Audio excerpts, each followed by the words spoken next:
welcome to podcast number 7. I know, 7. Number 7. Today we're going to talk about kind of how we got into the lifestyle, and we have a lot of people that reach out to us or ask us questions like in our lives and stuff about how they could possibly approach their partners in the lifestyle. And just kind of about how you get into the swinging community in general, like just how you places to meet people, how you get into it, because some people have no idea. And when we first got into it, I had no idea. Thanks for checking out our channel, The Impulsive Duo. Make sure to hit the like and subscribe button. We had no idea. I mean, and we got into it though, just right from the beginning. Like when we actually got into a relationship is when we kind of got. Yeah, but it was never like really the swinging community. We were more into like, we knew that I knew that I liked girls, and like from the very, very beginning, since we met, it was kind of always on the table. And so when we started dating, it was like something that we kind of always talked about being more, like for us, just not knowing very much about the swinging community, we were more of like non-monogamous was kind of how we put it, and like more open. Mm-hmm. And like we talked about poly, you even joined some like more poly groups. Yeah, I joined poly groups because there's nowhere to find like, okay, we were like, okay, we don't want to necessarily be just a monogamous couple, like that's not us. But what part of this community do we fit in? Yeah, we were like, well, we basically just want to like have fun with girls. That's kind of how it started. But we're like, how do we kind of like, find a community? Like, how do you find these people? How do you get into that? So I think just, so that's kind of how it started for us. It's just from the very beginning. I mean, I knew that I liked girls, and I didn't want to necessarily not, experience that and still get to like have fun and kind of, because I hadn't really got to experience much of that in my life. Mm-hmm. But then also like I knew I wanted to be with you, and I was in love with you, and you're my best friend, and so it was like, how do we do this? Yeah, how do we balance a relationship like that? And of course, Eric, being a little bit like naturally non-monogamous, was like, I'm down. Okay, let's do this. Yeah, and how do you do it in a way where you're in a relationship, but it's still like respectful and there's boundaries and stuff? And we always kind of teased about it too, because we did send each other, even before we got into this community, we sent each other like TikToks on this topic. Oh, like poly. You just naturally get on that side of we were on poly talk for a long time. Yeah. Being like official, we decided to actually like be quote unquote monogamous in a relationship. But yeah, we didn't start the word swinger, didn't even get thrown out there until like maybe November, because we talked about being with girls, but then I had seen some TikToks and different things, and people in the swinger community who naturally fall on that side of, I fell on that side of TikTok. So I was like, oh, how do you even get into it? So it just was like sparked my curiosity, really. And so I started watching like lives and TikToks and kind of started following some of these like influencers. And just like finding the apps. And like once you find one app, like you start finding more. Then you find more apps, and then all of a sudden you're meeting people, and you realize it's like an actually pretty decent sized community. Like there's a lot of people like, oh, are swingers still a thing? There's a very, very large, like we live in Boise's not small, but like we live in a semi like smaller metropolitan area. Mm-hmm. And there are a lot of people here in the lifestyle, or curious about the lifestyle, or want to experience. I think it's becoming a little bit more like, I think there's a lot more couples getting curious about the lifestyle than necessarily in the lifestyle, because even like we've met some of your people that you knew outside of this, that all of a sudden you're like, hey, you're into this, that were like, hey, this is something that we've always kind of fantasized about or talked about. But I think it's becoming, with the apps and with it being a little bit more like talked about, I think it's becoming, people are almost feeling more comfortable not even talking about, like not necessarily making it like mainstream like you talk to it about like in public, but more like you're open to talk to your partner about it. Mm-hmm. I think just like, hey, how do you feel about this? And then like they might be like, oh, I didn't know you felt that way too, like opens a whole, like it's opened a lot of doors for people, I think. It has, and that was the one thing that was going in our favor of how we got into it, is you and I have always been really honest with each other. Where when we brought this up, like even if you would have shot this down, you would have said no, or I would have shot this down and said no, we wouldn't have like held it against the other person. I think like you get really afraid of like, how do I bring that up? And if you say no, like, are you going to be mad at me? Or are you going to hold this against me, or think I want to cheat on you? Yeah, like you knew that I like the whole girl thing, and we had those conversations, and that was, we were kind of okay with that. But with the swinging thing, it almost, if it is with couples, it brings another male into the mix. And so it's like, if you were like, no, I'm really not comfortable with that, I'm not comfortable with you being with other men, or, things like that, then it probably wouldn't have gone much further. I'd be like, okay, because I don't really have a desire. Like, if it was something that I was like, well, this is, But for us, having those conversations, like it just kind of, it was, like if you had shut it down, I don't think it would have really gone much further. No, but it wouldn't have like necessarily ruined our relationship. You know, I think that's where a lot of people get like nervous about it. Like, is this gonna like? I think if you're afraid to bring this up in a relationship, you have other things in your relationship that you should bring up because you're literally afraid that this is something that's gonna like rock your relationship if you bring it up in it. And people just automatically assume it means you want to cheat, like. Right. Like, and it really has nothing to do with that. Like, cheating is still cheating. Like, if Eric went and started talking to another girl right now behind my back and hooked up with her, everyone's like, well, you're in an open relationship. That's not what it is. Like, that's cheating. That's disrespectful. Like, you have to have the boundaries. You have to have boundaries. You have to have respect for your partner. Like, this is my partner. Like, we're in a monogamous relationship. We don't do things without each other, behind each other's back. That's not what this is. Mm-hmm. This is just something that we enjoy doing together for fun, for sport. For sport, and that's one of our boundaries. And there are couples out there that have different boundaries, and that's why when we got into this, we didn't know anything about it. So it kind of just evolved, and we formed even boundaries as we went of going, okay, what part of this lifestyle do we want to be in? Oh, absolutely, yeah, and it's definitely changed over time. And then talking to other couples and just interacting with other people and like finding those different boundaries and what we were and weren't comfortable with. Oh, it totally has changed over like, the past 6 months, even just kind of where the direction we want to go with it and what we want to do and parts of the lifestyle that we do and, don't enjoy. And I think that's all pretty normal. But it's just, being able to bring up that conversation with your spouse, I think a lot of people struggle with. TikTok's made it easy. Yeah, TikTok's really made it easy.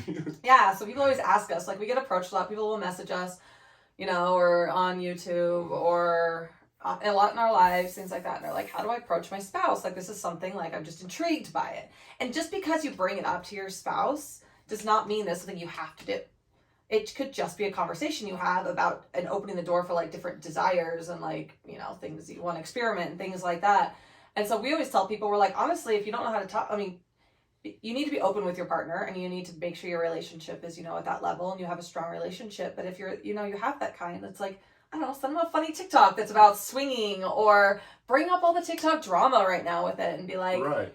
How do you feel about that? What do you think is swing? Like, and like show them some of like the like the cool, the funny TikToks or the like, the people that have like the respect in the community and stuff like that.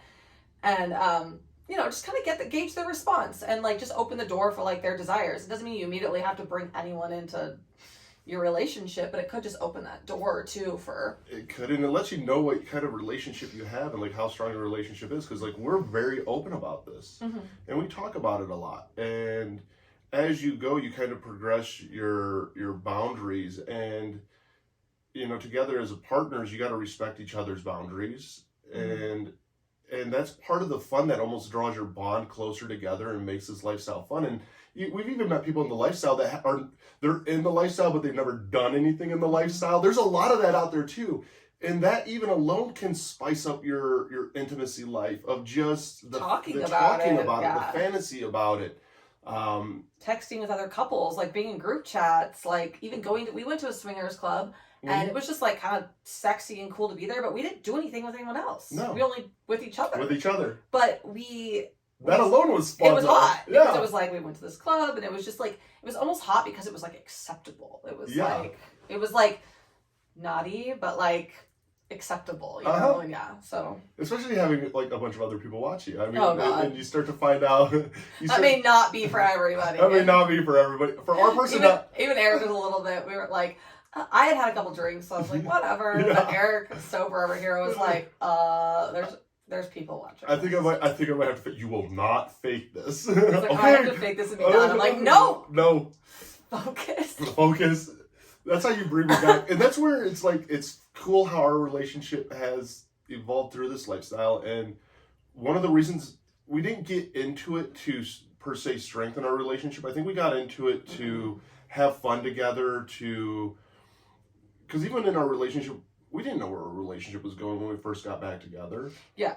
And this was the first time that we're actually going to date. And as we've done it, like, it's drawn us a lot closer together because we found out so much more about each other. And once you have that honesty with your partner, it's so much easier. Yeah. Well, and then just, I mean, us personally, like with TikTok and YouTube and Unicorn Landing, like it's kind of become a bit, now it's our business. I know, it's evolved into so much more. Now it's evolved into a lot more, but, yeah, I mean, it just, I just totally lost my train of thought. Well, that's the thing, even too, is if you live like by Vegas or you go to Vegas, like Vegas is also another thing because, like, let's face it, a lot of the people in this community are adults. If you go to Vegas, the swinger clubs there, if you want to try and get into this lifestyle, Vegas, I personally think, is a phenomenal place to go and even just tease the idea. Because you can go to these swinger clubs there. It's Vegas, let's face it. Everyone goes to Vegas and doesn't do what they normally do, party, all that stuff. And just experience it with your partner, not saying that you're with anyone else, but just to go and see who else is in this community. See how you feel when you're there. I mean, and not just Vegas. I mean, Vegas is kind of that, like, Sin City. But, I mean, there are clubs in large cities all over. I know there's a ton in Atlanta, and there's Florida, Portland. There's clubs, like, typically there's clubs in big cities. But yeah, just see how you feel even, like, together there with your partner. And is it something that, like, because even, like, I was like, oh yeah, let's go to a swingers club, this is gonna be hot and like wild. And then I get there and, like, mom conservative side of me comes out and I'm just like, and there was like a couple people there who were definitely on drugs, remember? They were like, their pupils were all big, and I was just like, I don't really know if this is my scene. I felt a little bit like I needed to go, like.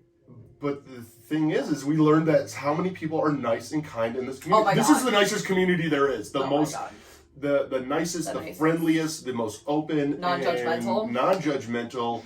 Because everyone has, like, again, there's so many aspects. We all receive hate from other people. They receive hate, but there's also so many different aspects of this lifestyle that they don't judge what aspect of this lifestyle you're in. And they don't judge, and we're just so open with, like, we've talked, like, body types, and it's just normal, everyday people. And I think that's the coolest part of it, is that it's such normal people. Like, you don't feel like you're competing with these, like, young model influencers, and, like, like, as a woman, you're not, like, it's very normal. It's very normal. But that's the thing, is we talked in one of our podcasts about, the swinger thing in general, is when you meet people in this community, they're just like you. It's not what you see on the hub or you see online. Like, we're all like parents. Because you're looking at this tight body, and it's all shag.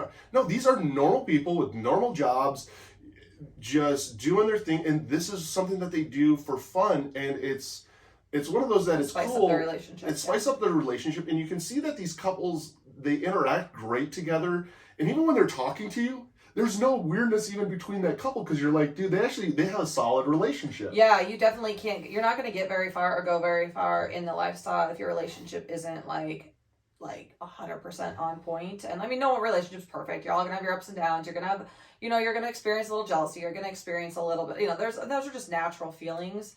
And you talk it out. You talk it out. But if you're communicating and you have a really solid relationship, that is like the best, that is the best way to kind of like be successful in this relationship. And yeah, sometimes you find out maybe it's not for you, and then sometimes you open doors, you find out there's things in your relationship you need to work on. Like, it can be a blessing in disguise. So I think just like, I mean, back to like how you kind of get into it, just approaching your partner. And talking about your fantasies. I mean, if you're not talking to your partner about your fantasies and what you like and what you enjoy, that's your first step, even if it doesn't involve other people. Yeah, I mean, I wouldn't suggest this lifestyle to like save your bedroom life or anything of that aspect. And I know that it has for people. Everybody's experienced different things, but just from my personal perspective, I don't think this is to like save that bedroom aspect of it, because you have to already be really open about what you like in the bedroom. And even one of the ways to talk to your partner about getting into the lifestyle is start being more open on just what alone you like in the bedroom. Let's face it, with most guys, even for a woman, if you were like, hey, I kind of like to be with another woman, or wouldn't it be fun to have another woman join? A lot of people in this lifestyle are bi. I mean, you don't have to be. There's definitely a lot that are not, but it's very common that the women in this lifestyle, and that may be kind of how these doors like open a lot for people. And there's also women in the lifestyle that aren't, but it's so much comes down to what kind of relationship do you have with your partner. I mean, we always had a relationship that our relationship was based when we started and we met and even we got together as a couple was all based off of friendship. Like, yeah, she's my best. She's my best friend. She's still my best friend. She's involved in every aspect of my life. And so to talk to her about this stuff, I can easily tell her what I like and what I don't like. And she respects those boundaries and doesn't push them. And that's the thing with your partner. If you have somebody that respects you of what you like and also what you don't like, it makes it a lot easier and more comfortable to talk about. Mm-hmm. You know, there's been nothing that we've forced each other into all in this lifestyle. No, not at all. Not at all. I mean, even like that one, if you would have been like all about, hey, I want to go to this party regardless, I would have been like, Oh, the gangbang party. Yeah, I mean, we got invited to a gangbang party. Honestly, I would have probably been like, all right, because you want to go, let's go. But again, if I don't enjoy this afterwards, like, I don't want to ever do it. Yeah. But like, that's where I'm at with you, because at the end of the day, I know that you love me. Yeah. You know what I mean? That's where it comes to that underlying bond has to be there. And it's funny with your partner, because you're scared of rejection. You're scared to bring this lifestyle up because you're afraid of rejection, even though this person's already said, I want to be married with you, or I want to date you, or I want to be with you. Mm-hmm. You've had kids with these people. You've seen every aspect of things they've never wanted to see. Like, just, you know, your relationship is like, you've been through everything together. Mm-hmm. I mean, we necessarily haven't. We haven't, but we've been through life, you know, and we understand that part of life. And, you know, it's funny because it's still, you get, it's the one part of your relationship almost that you could get rejected in. And so, like, well, you don't want to cause any, you don't want to, you don't want to cause any drama. Relationship, or, someone's, absolutely not. I've been in a relationship before, and I kind of remember, I kind of brought up, that I liked girls and stuff, and it was instantly shut down and not okay. I mean, but our relationship had significant issues other than just that. And so... No, and other issues that need to be worked on. And obviously, we're still not married, so... Well, no, and even big with issues. And even with my last ex-wife, I remember I had talked to her about, you know, hey, because she had said something about girls, and I was like, well, hey, let's have a girl join us. And her whole response was, well, if you wouldn't have cheated on me, yeah. And it was like, oh, okay, you know, but even then... Well, in her defense. In her defense, I did, but she was probably right. In my reality of looking back, it's because it causes trauma. We had so much trauma and damage that we should have addressed other things, and you overlook things need to be addressed.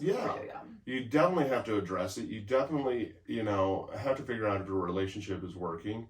And then you can get into the lifestyle, and it's so much easier to talk about it. And then now all we do is we laugh about it and stuff, and we giggle, and it's fun.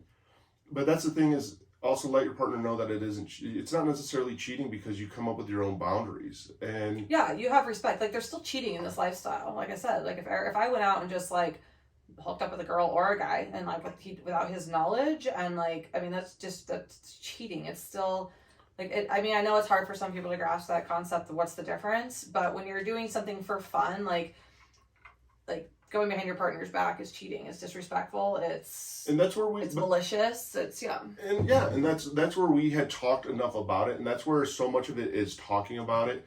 Because I think people think as soon as you get into the lifestyle, and even I think I thought a little bit, as soon as you get into the lifestyle, next thing you know, you're swapping with couples, and it's it's instant. It goes at this fast rate. It's a lot slower progression than what people think. You do it all the time. Yeah, and you... If you go to clubs and different things, you definitely have more opportunities, but we don't have any here, and we just don't really travel. It's not really our thing to travel and do it, so... Right, we don't. And also, what people don't realize, too, is because a lot of the people that will broadcast this lifestyle, this is what they do. And props to them. Hey, props to you. You do that, and you're living life, and you're enjoying it. We've been talking about going to, maybe joining a few later this summer. But with us, I work a lot. You know, we have kids. You have a life schedule to work it around, so you don't do it a whole lot. Yeah, and we're just not at that point with it that we when we do go on vacation or we have those times. That's not what we want to do with our time off. Right. We spend it together. We spend it together. We take the kids places. You know, we go. Yeah. So it's just and that's the thing. It'll might evolve and grow. Now that we're starting to do more podcasts, and with Unicorn Landing, we're maybe we should kind of get out there for just not just hookup purposes, but for business purposes, and start networking more. And so definitely we've talked a little bit about joining maybe some events. We need to look up Podcast Palooza. Oh, that's right. Yeah. So we've definitely have talked about doing that, but some people are always curious how to get in the lifestyle. So I guess that's something we can kind of share. People how do you get started? So the best, I mean, once you've had these conversations with your partner and you're both on board, you've had all the conversations, you're like, hey, now what? Now what? Where do we meet people? I mean, you can go through and on TikTok, I mean, there are couples and you can watch couples and, you know, they typically will say where they're at and things like that. You can reach out to people, but there are lots of apps. SLS is like one of the big ones. There's one called SDC, which I personally have never been on, so I don't have much to say about it, but I've heard it's okay. Field. Well, there's Field, there's FetLife, there's 3Fun. Yeah. If you can find couples, I found couples on 3Fun, but never on Field. Well, yeah, Field I did. Oh, I didn't really. And FetLife was just weird. I deleted the app. Yeah. But even like Tinder, Bumble, like there are some couples. I mean, you kind of have to weed through quite a bit. But I mean, if you're very honest and open about like on those like general dating apps what you're looking for, yeah. And then there's also Unicorn Landing. There's Unicorn Landing also. Which you can find couples or just unicorns. But it's a women-based app that we've actually started. Well, it's right now it's a website. The app is in the progress. So that is something, it's growing, so it's not huge yet, but and then we have a private Discord and Facebook group that's growing as well, and people are making connections and stuff in those. Because that's the whole thing it's about, is you have to find your community, you have to find what part of this community you're in, and go into like the live streams. A lot of these swingers will have live streams, and even then... And they're so good at answering questions to everybody, because we want to talk about it, we want to share, we want to educate. We want to properly educate and break the stigma behind it. Yeah, and that's also a fun way to do it with your partner, because like, let's face it, like it's kind of like watching a show a little bit, because you're watching the comments too, and if the you trolls. don't, and there's always trolls. There's always trolls. But if you're curious about it, like watch a live stream with your partner. That one of the TikTokers that is in this lifestyle, or even if they do a YouTube live, or share a podcast with them, because a lot of people do listen to podcasts. You know, and just say, hey, what do you think about this? I mean, it's giving them information to have them make a decision if this is something that they're curious about or not. And you can't force it on your partner either. Mm-hmm. You know that? Yeah, because a lot of people will be like, how do I make my wife want to do this? Excuse me? Yeah, you've got bigger fish to fry. You cannot make your wife do anything. First of all, that's weird. Maybe you can't make anybody want to do anything. You made a commitment to be in a relationship, and if you need to work on other things or you're not happy in a relationship, that's another issue, but you cannot force anyone to want to do these things.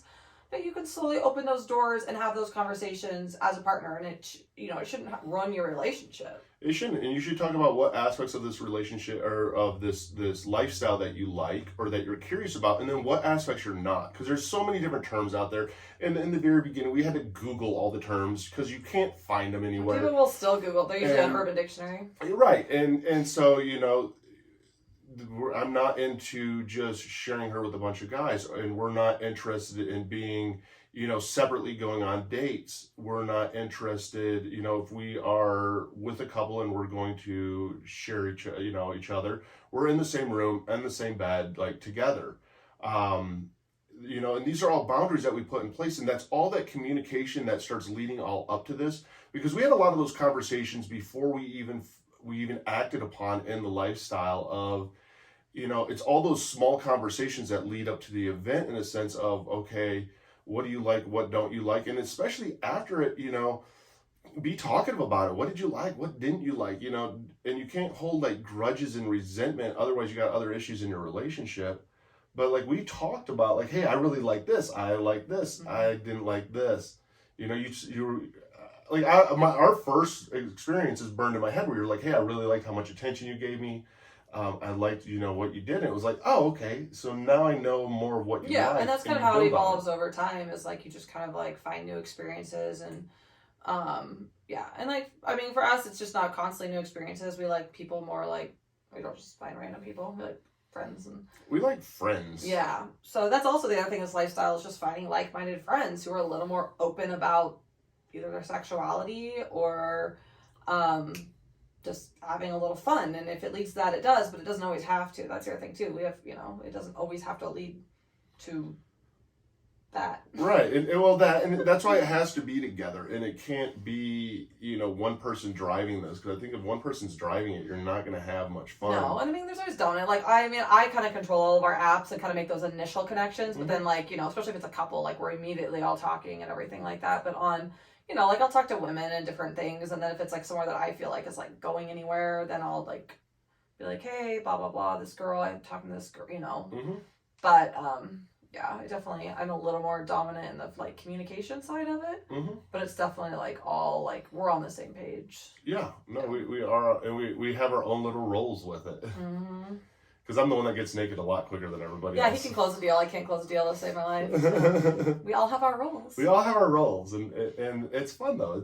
It definitely brings you closer together. Oh yeah, definitely. Mm-hmm. All right. Yeah. Is that it? I guess so. Okay. Let's see how long that was. Oh, here, I'll let you go. Oh, my leg. Oh. I was going to say, how comfortable could that have been? 27. That's fine. Yeah, that's fine for one.